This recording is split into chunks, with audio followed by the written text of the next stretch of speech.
Bismillahirrahmanirrahim. Assalamualaikum warahmatullahi wabarakatuh.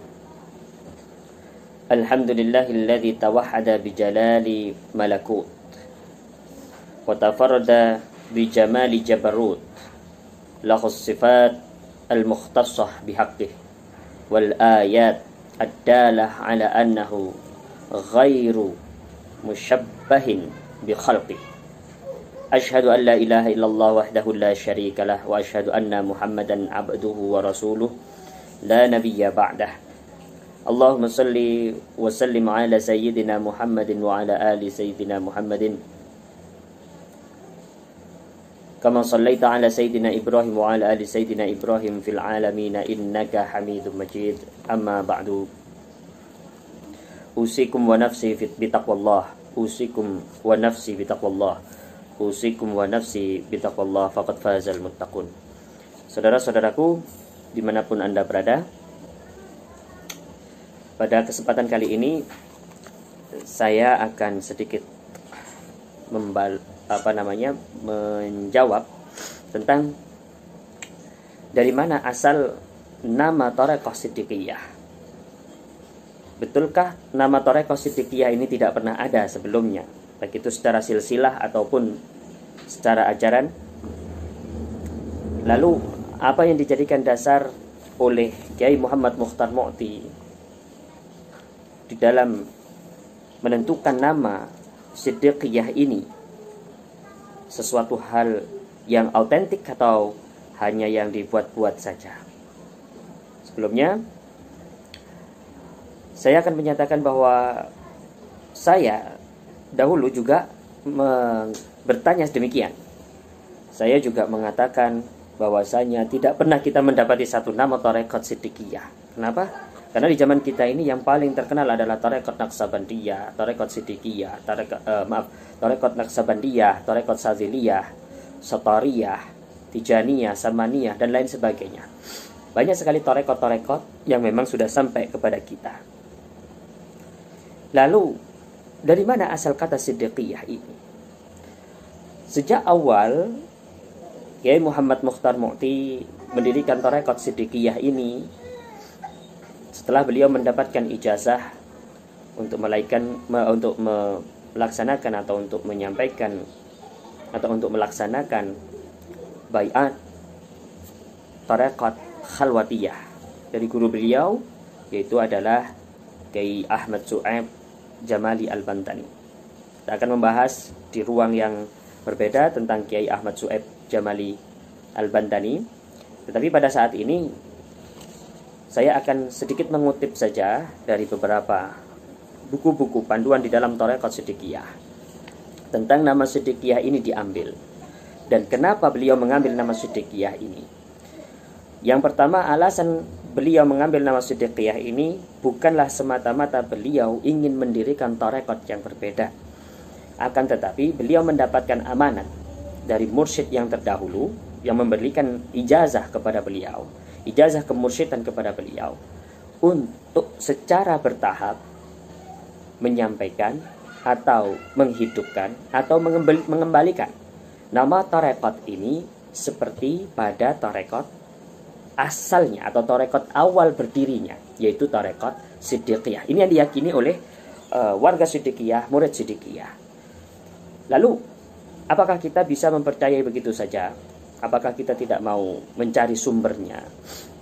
Maka beliau pun juga menjelaskan bahwasanya beliau diamanati oleh kiai beliau dengan memberikan dua kitab pegangan untuk tasawuf. Yang satu diberikan yang bernama kitab Fathul Arifin.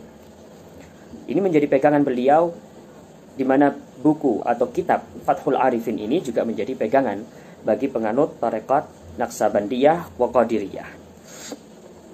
Selanjutnya, amanat yang didapatkan oleh beliau adalah beliau diminta oleh gurunya untuk mengkaji secara mendalam dan berulang-ulang dengan riyadhah, yaitu kitab Tanwirul Qulub fi muamalati alamil ghuyub. Ya. Karena di dalamnya akan didapati suatu pelajaran-pelajaran yang sangat berharga tentang silsilah-silsilah tarekat dari awal mula tarekat ini berasal dari Allah Subhanahu wa taala atau Rabbul Arbab, ya. Kemudian kepada Sayyidina Muhammad sallallahu alaihi wasallam, kemudian diajarkan kepada para sahabatnya, yang nanti akan kita bahas di silsilah lain.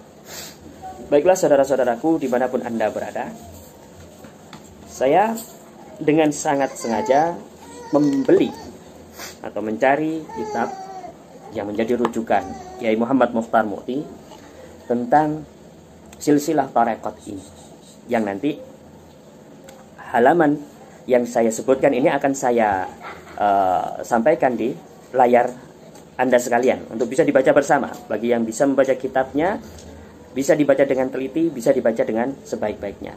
Lalu selain itu juga akan saya sampaikan, biar saya tidak dituduh untuk mengada-ngadakan keterangan saya ini, bahwasanya beliau dari awal menyebutkan sama persis dengan apa yang disampaikan atau yang tertulis di dalam kitab Tanwirul Qulub fi Mu'amalati 'Allamil Ghuyub.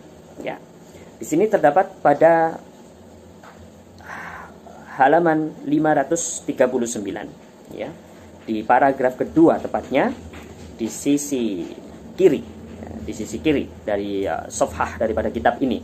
Maka kita baca bersama-sama. Bismillahirrahmanirrahim.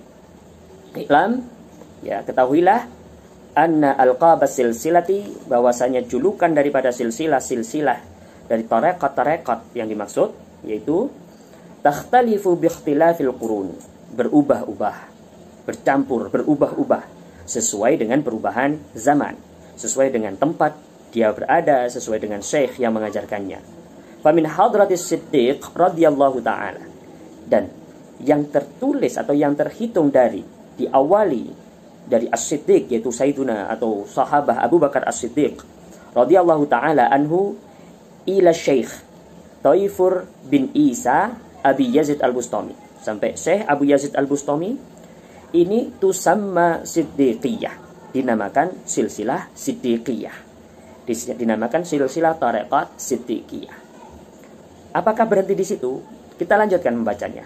Wa minhu ilal khawajihi Syekh Abdul Khaliq Al-Ghazwani tusamma Taifuriyah, sampai Syekh Khaliq Al-Ghazwani dinamakan silsilah Taifuriyah, dinisbatkan kepada gurunya yang bernama Syekh Abu Yazid atau Syekh Taifur bin Isa Abi Yazid Al-Bustami, yaitu Taifur dinamakan Taifuriyah. Jadi bertahap dari Siddiqiyah menuju Taifuriyah.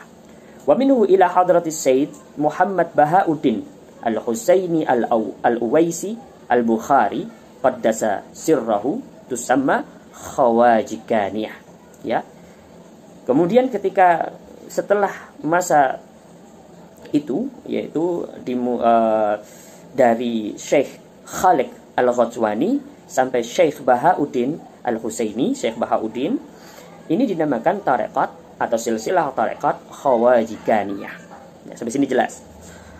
Lalu kita lanjutkan sampai terakhir tarekat ini dinamakan dan sampai kepada kita.